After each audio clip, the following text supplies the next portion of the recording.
Hey, my man, what's up? And today I'm gonna do a movie review on a movie from 2017 again. And it is Get Out! Get Out! Directed by Jordan Peele. Yes, it's Jordan Peele from Keegan and Peele. That funny guy. And it's really hard to believe that he directed such a dark and scary movie. So basically, Chris is a black person and he has a white girlfriend called Rose. So Rose took him to her parents' house to stay for the weekend. And weird shit starts to happen. People were acting weird. And it gets more and more intense as time goes by. And Chris also had a smart friend called Rod, and he works at the TSA, so he's kind of smart. And he is the comedic relief of the movie. Whenever he's in a scene, he steals the scene. But other than the scenes that involve him, it's all scary as fuck. Instead of diving into the problem right off the bat, Jordan Peele put a lot of mystery into the story. So the fear is built out of the unknown, and I really like that. Well, well, anyway, I also appreciate how he presents racism in this movie. Everyone tried too hard to not be racist, but they just kept on differentiating between black and white, and it definitely builds this racist tension, and also builds this persecutory tension as well. For example, Rose's dad told Chris that if he could, he would vote for Obama for the third time. And they also had black servants, and those servants always acted so strangely and unnaturally. The whole situation gets creepier and creepier. The acting performance by Daniel Kaluuya is also amazing, and he does a great American accent. I didn't know he was British, but apparently he is. And then I'm going to talk about some spoilers. So, spoiler alert. I really enjoy how confusing and mysterious it is at the beginning. When Chris went out in the middle of a night, one of the black servants, Georgia, just walked across the hallway, and it's really cliche, but it's also creepy. Then Walter, another servant, suddenly ran towards Chris and turned right. Then Chris stumbled upon Rose's mom back in the house, and she hypnotized him and made him paralyzed every time he hears her stirring a spoon in a teacup. And then his phone gets unplugged. The black servants acted so weirdly. And then the family threw this huge party, and a lot of white people came, but they were all here actually just for Chris. And then Chris meets another black person, and he calls himself Logan.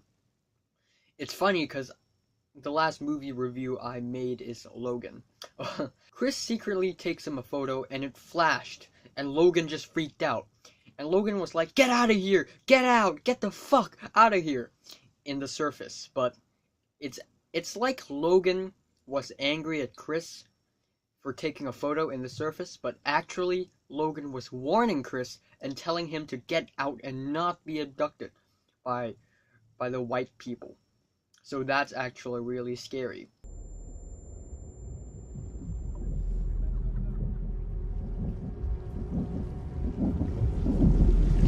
Get out. Sorry, man. Okay. Get out! Yo! Yeah! Yo, chill, man. Get out! Chill!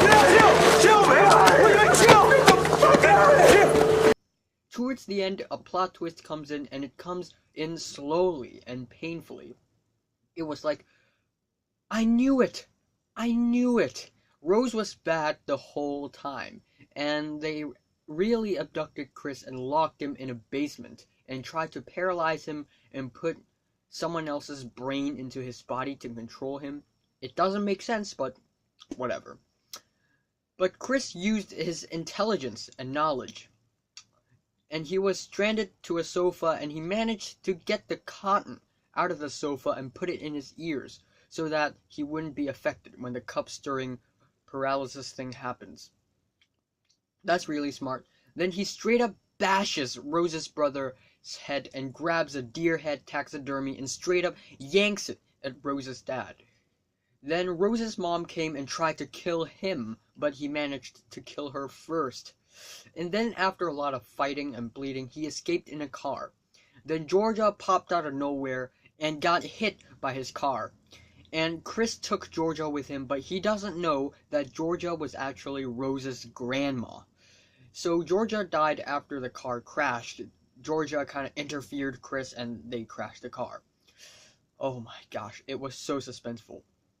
Then Rose came with Walter and Chris was already nearly dead. He was heavily injured. Then Chris just took out his phone and took a photo with flash. And Walter suddenly woke up. It was like he suddenly woke up. And Walter ended up shooting Rose and shooting himself with a rifle. And they died. That is genius. The writing is excellent on this movie. The musical choices are also kind of good. Shout out to Redbone in the beginning of the film.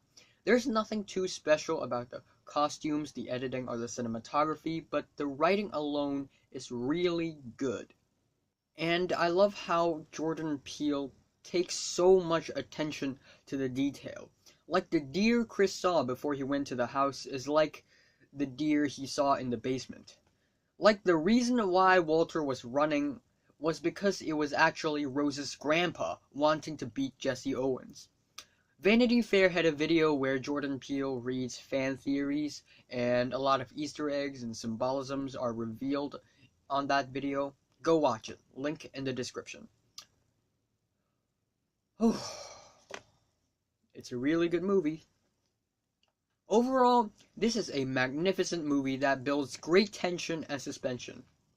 When it gets scary, it gets real scary. But it also has some light-hearted and funny moments too. This movie also had an alternative ending, which is fucking depressing. But it's realistic though, but it's still sad. And this movie is really rewatchable because there will be twists and turns.